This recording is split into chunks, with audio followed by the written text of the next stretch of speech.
So, hey, good morning, everybody. This is Jonathan Harmon with J. Harmon Home Team of Keller Williams, here with my buddy Brian Derryberry of Solutions in Real Estate, amongst other various things. And we're going to talk about Brian's interesting life. And he threw out there that he would answer your questions about kids, too. So if you have any child-rearing questions, throw them on there. And Nick Howell says hi. Hey, Nick. We all love Nick. Hi, Yo. Nick. Yo.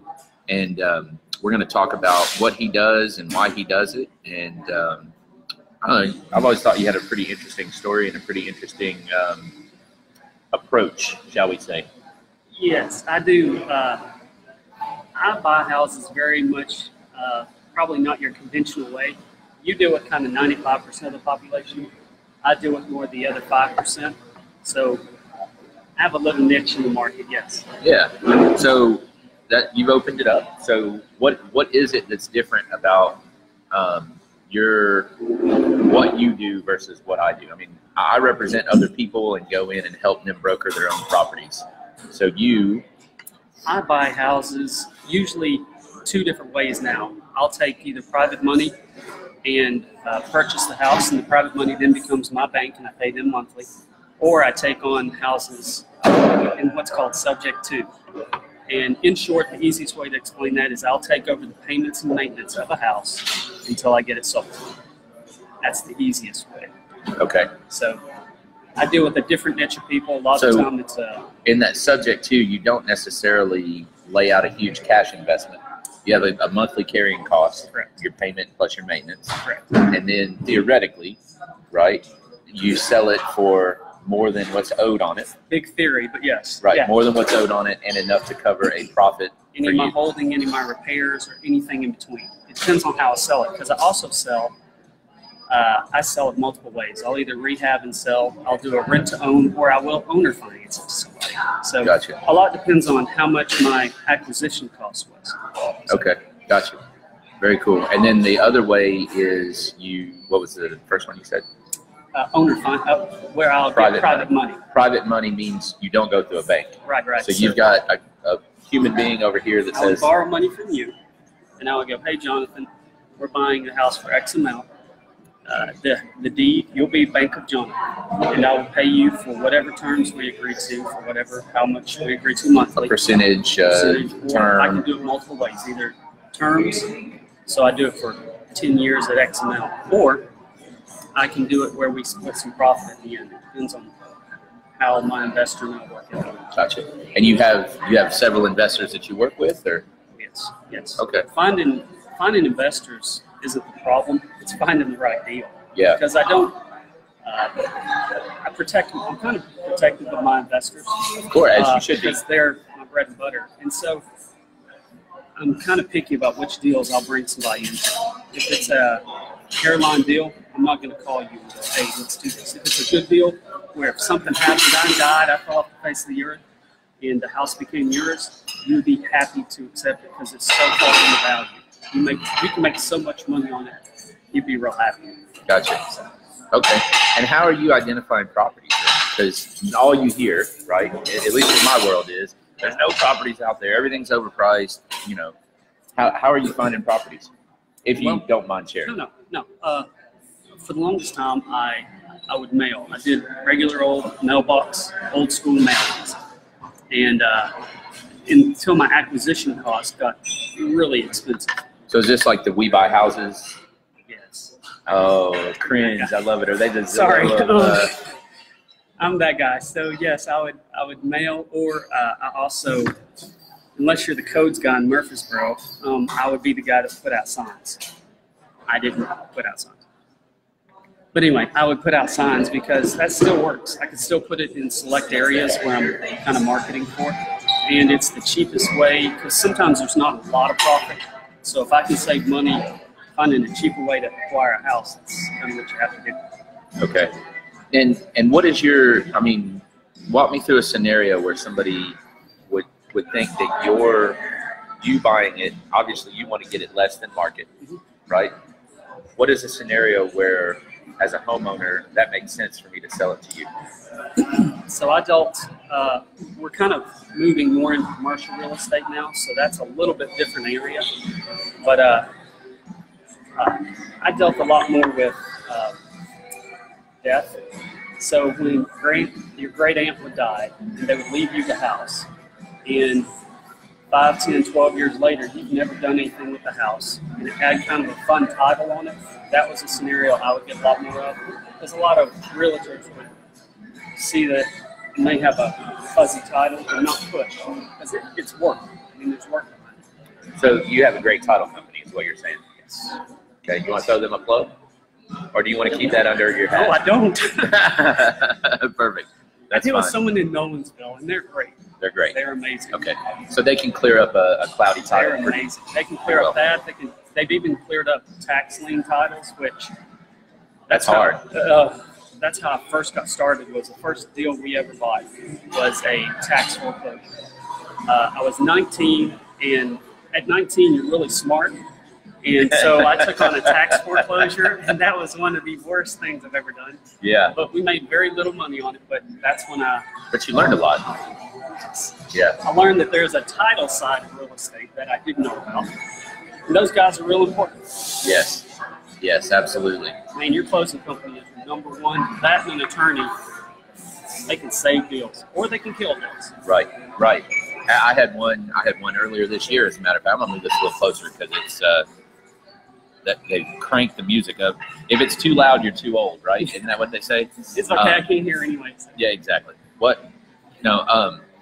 I had one earlier this year, and it wasn't even really all that fuzzy of a title. It was a scenario where the owner before the owner before the owner before the owner passed away. The next owner took a piece of property and cut it into several parcels, right? This is a big chunk of land, okay? And then they sold it all off, right? And the owner that I was selling for had bought it from one owner, who bought it from another owner, who bought it at the auction when they split it, right? So I mean, there was a fairly established chain of title, and this other title company for the buyer, nope, won't do it. I'm like, man, it's been insured how many times now? It's clean. Yeah. Clean. I mean, we can go back to the last person that sold it, and we're good. Right. And nothing's happened since then. I've had that. We were co-investors in a mobile home park, and it was 37 acres, I believe, and it had 1.2 or 5 acres that were deeded into it that were bought at a tax sale, and it was never cleaned up, but it was quitclaimed into, and it was a nightmare. I mean, but that's where I make my money is I figure out how to fix it. Yeah. I mean, that's all I do. I'm a fixing guy. Yeah. Or they call me and go, hey, I need to sell. And you go, okay, fine. We go through, and usually about the second conversation, they go, I need to sell by next week. And you're going, that's harder. Sure, we can close tomorrow. So yeah, that's also where a good title company is amazing. Gotcha. So you got your first deal when you're 19. Yes. You're obviously older than 19 now. You're welcome. Yeah. And yeah, somewhere in that vicinity, right? So have you always done I would consider this the rest of real estate, right? Like there's the normal market, right? And then there's the rest of it. There's the stuff that happens over here that realtors either don't understand in a lot of cases. In most cases, probably they don't understand. It's all illegal. They think you're ripping somebody off. And you're not. No. Right. It's a niche. Right. Exactly. You serve a purpose. So why this? What is the draw to it for you? Do you like the thrill of? Do you like the challenge? Do you like? Yes, I love. I don't know why. I've always been one that enjoyed the headache, enjoyed the challenge, and created. Like if I can make a living out of fixing someone else's problem, I got enough problems of my own. I got 99 problems. Yeah. Anyway, I don't know about that other one. Anyway, so if I can take somebody else's problem and make a living off of it, or make good money off of it, I think that's fun. I mean, the challenge of fixing it is usually, that's why I got into it for. Yeah, I got you. You always you're allured by all those guys that come into town with seminars, and they always tell you, oh, you can make big bucks. And yes, that's what, when you're first sniffing around, that's what you first get into it for. But that usually also weeds people out of their first deal because they realize the money isn't as good as it may have originally been said. Well, there's headaches, man. That's what I was going to say. So many people, just in general, right, outside of real estate, inside real estate, all of it, so many people don't value their time correctly. And, you know, okay, so I turn around, I buy this house at this price, I put this much into it, and then I sell it, and I stick a $10,000 check in my pocket. That sounds awesome, right? It's a great day. Yeah, it's a good day. But did I spend? How long did you spend? Exactly. Because if you spent, let's say you spent 2 months fixing the house, you really made $5,000 a month. Now, how much of your time did you spend in the house doing the work to only spend X number on the rehab? I get paid on a headache, like a headache level. So annoyance is very expensive to me. Sure. And if you have a problem and you know it, I'll be glad to take it on, but it costs money. I mean, that's the nature of it. Makes sense. Yeah. And really, honestly, that piece of it is not different from what I do because, and this is what I tell people all the time, we don't sell houses, we make people's lives easier. You know, this is something you need to have done, and I'm going to help you do it easier than you could do it by yourself, because you could do it by yourself. Absolutely. But I'm going to make it easier. And it's not my favorite thing. Right. So I call you. Right. I go, Jonathan, here's the address. You know what I want. Take care of it. Figure it out. Yep. Make me some money. And that's I mean, at that point, it's your problem. Right. So Monkey off your back. Delegated that headache to you. Therefore, I'll pay you for it. I'm fine with that. Right. Your time is worth something too. So now you're not doing signs, you're not doing mailers. How are you finding people? Are people finding you at this point? I get referrals still because I've done it for well over 20 years. So I still get referrals. Uh-huh. I turn down a lot of deals now because it's just not, because of this market in this area, it's just not the money I want to make. So I have the cushion. So if something goes wrong, and it always does. It's going to go wrong. When something goes wrong, you got to have a cushion in there. And so I'm a little bit picky about the deals. You've called me once or twice with things. Yeah. Hey, what do you think of this? And I go, not for me. I think you should call somebody else. Yeah, and I still appreciate call. that. I appreciate that. Well, that's it. You know, and I've got my people. You got plenty of people. I'm sure that would be interesting. But you're always in the top one or two. You know, Nick is another one that I'll call sometimes. Nick is a little less risk averse than you are, by the way. Nick's the maverick. He's got that younger age about him. That's funny. He's still got more hair than either one of us. Yeah. Yeah, that's fun. So when I first met you and started kind of working a little bit with you and learning from you a little bit, some of those things you're doing, you were flipping contracts, is what you called that. Yes, that's kind of faux pas with realtors, by the way. I don't see why. I mean, I think it makes a lot of sense. Because here's the side that, I get a lot of realtors that get irritated by that. But what they don't see is that at the end of the day, once I flip that contract to somebody, they're going to rehab the house and they're going to sell it. Right. And when they sell it, they call a realtor. So most of the time, yes. Yeah, most of the time. I mean, honestly, the ones I deal with, 95% of the time they call a realtor unless they're going to hold it. So I look at it like this. You've essentially bird dogged an investment property. Is what it amounts to. And there's a fee for that. It costs me money. So you go and you find house A, you found this house, and the house market-wise is worth $200. You offer them whatever, $150. Okay, and you never close on that, but you find me and say, listen, I will sell you this contract for $160. And you don't close, you hand that contract over, and there's a fee on there to pay you $10,000. Right? I'm the underside of the real estate market. Well, the reality is there's not much different about that than a Zillow service. There's not much different about that than a buyer's agent in some ways, you know?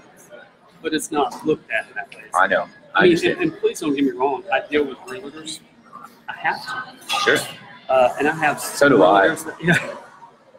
Bless our hearts. That's because of your initials behind your name. But a lot of them haven't ever asked. If they ask me, I'll walk you through what I do.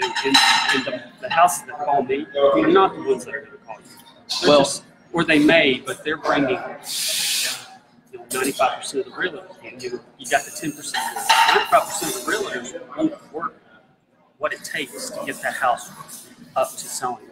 Right. Agreed. And the thing is, the vast majority of people, and this is not just in real estate, but just in general, when they get upset, when they look at what you do, and they get upset, and they're like, "Oh, you're taking from, you're doing this, you're doing that." I mean, there are a few instances where there's probably some legitimacy, not with you, but like I have Zillow's, seen people do that. Sure, but for the most part, that is someone that is either short-sighted, they're insecure in their business, and they look at our market as a scarcity market, right? And the reality is, this is an abundant market. And you just have to work a little bit different than everybody else. Most people don't do that. Right. They want a plug and play model. Absolutely. And that is fun. And in certain markets you can do that for a short period. That's the key, but you gotta adjust. But there's no long term. Like I can tell you for sure in 2005, 6, and 7, when the market was going well, the profit we would shoot for the front was a lot different, because if we held it 6 months and sold it, it appreciated so much that it was no big deal. But now, you can still do that a little bit, but I've learned not now. It is slowed. Yes, it's not. It took me 2008 and 9 to learn that that's not your best model. Right. That's not a long-term model. And I wanted to stay in real estate. You know Scott Abernathy? I met with him last week, I guess it was. Like friends, but I know. Yeah. And he, his big thing, and this is so true no matter what kind of investment it is, the mentality you just discussed is that is a strategy of trying to time everything. Oh, man, that's a bad idea. It's impossible long term. Yeah. I mean, you can get lucky a lot. Sure. That's true. I now look at it and go, I was very lucky for a long period of time, but I totally changed how we did it after that. Yeah. It was fun. I enjoyed it. My wife loved it. Yeah. Yeah. When it worked. Oh man, when it worked, it was fun. Anyway, sorry. Oh man. All right. So let me ask you this. I sent you a list of questions. I did prep it before this, just so you know. It's a good idea for both of us. Well, he was nervous, and you never know what you're going to get out of this guy. I'm working real hard to focus. And by the way, our hard cutoff is 30 minutes. So okay. We're at 18 here. What are some of the dumbest things you've ever done in real estate? That's what I said with 2005, 6, and 7, where I had certain numbers I originally was buying at, but as the market went up, I felt like there's no losing. I can't lose. This is going to go on forever. And so if I normally would buy a house at 70% of value, I'd squeeze it up to 80 and then 90. And yeah, that was the face I made in 2008 and 9. Because those 90% of values are worth 80% of what I bought them at. Right. So how do you make a living off of that? And correct me if I'm wrong, but you held a lot of those rentals, right? I held them a very long time. And that was fun. Hard. That was not my favorite day. So all that money I made in 5, 6, and 7 was used in 8, 9, and 10 to kind of balance out the stupid. To float it, yeah. Gotcha. What's some of the smartest things you've done in real estate? Because you're a pretty smart guy, whether Cindy believes that or not. She has to believe it, or she's medicated. No. Oh no, this is live. Anyway, so the smartest things I've probably done are I figured out what I was good at, what I knew, and stuck in that. There's a lot of shiny objects in real estate. And I'll be honest with you, there are probably 1,000 ways you can truly make money in real estate. No doubt. I mean, I've done a lot of them. I've bought and sold notes, we've wholesaled, we've wholesaled, everything. And find what you're good at, carve out your niche, and focus. And one of the things I'd suggest anybody do is find a mentor that does it and stick with it. It does it well. Well, because what I've done, and this is where we were joking around about raising kids, what I've done is, just with children too, is I found somebody that was where I wanted to go, did what I wanted to figure out how to mold anyway, and I went and asked them, how do I do this? And in sub 2, I had a mentor in owner financing, I've had a mentor, and I'm working on getting a mentor in the commercial side as well. Because yes, they cost me a lot of money, but how much have they saved? Right. I mean, well, and then back to that headache factor, right? Oh, man. Just to have someone so that you're not an island. Am I an idiot? Is this a deal? Yeah. And this is what I'm thinking, but what do you think? Yeah, I gotta have somebody to Brian, co-sign. you're still an idiot, but that's a good deal, man. Perfect. Yeah, that makes sense.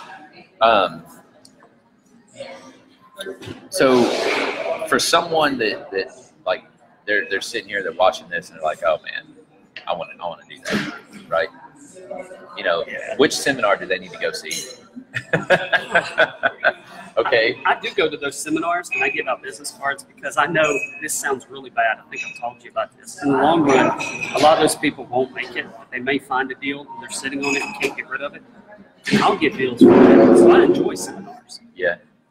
Not for the Not same the right reason. Right. You go to it for networking. Oh, it's a great for they're bird dogs cleanup. for me. Yeah. That's Sorry, awesome. Because they're real fired up for like 3 months, right? Man, and they can go find anything. And then about month 4, where they're having to shell out 20 grand, they're going, I don't have 20 grand. This way. Yeah. Where is this in the seminar? Who's that doofus? So, what advice would you give? So, I mean, obviously, to get a mentor, right? Yes. That was mentor a is my number one.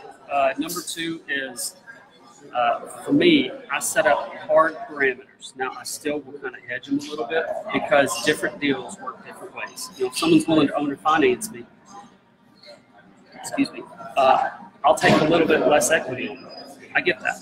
But that would be my first thing. The second thing is mentors, know your numbers, don't hedge them, especially at first. And so when you're saying that, what you mean is this is what the house is going to be worth. I buy a 70% of value, less repairs. And I know that's ugly, but so if it's a $100,000 house, I pay 70. It needs 20 repairs. I pay 50, and I build a cushion. I mean, that's one thing you better learn right out. You build a little cushion. So let's unpack that piece of advice though for a second. Number one, either you better be really good at identifying value, or you better have someone in your corner that's really good at identifying value. I bugged you once or twice. You bugged me several times. Yeah. And it's okay. Because at some point, I know you'll throw me another deal. It has been a while, though. I know. It has been quite a while. As we're doing while. this, I'm thinking, oh, no, I haven't done anything. Yeah. But still, so that's one thing. Understand repair costs, right? Yeah. And so you pay attention to materials market and things Don't like that. guess it yourself. Listen. Yeah. Somebody. And I think the other thing on that know your numbers is I have talked to, I don't even know how many people. It feels like hundreds of people that they wake up one day and they're like, I'm up here real estate investor. I need to get a deal right now. Right? I'll tell you what all's gone bad before we could go down that road. The seminars, this is why they drive me crazy. And I still go to them. But they drive me crazy because they don't tell you about every bathroom in America like has marble. Or just the ones you're going to open the doors with. I've dealt with plenty of houses where moving something around, pulled some drywall down and there's termites. Okay. It's everything. Yeah. So what would you say your percentage is of the deals that are presented to you, whether you bird dog them or somebody brings it to you, what percentage do you actually take on? Now? 1%? Yeah, maybe. Yeah. Maybe? Yeah. Because I was thinking about that earlier is, if I get 10 calls, only one will be worthwhile. And of those individual 1 calls that are worthwhile, probably 1 out of 3 are good enough to work with. Actually doable. Yeah. Okay. So 9 out of 10, you just, at the beginning, no, sorry. Call him.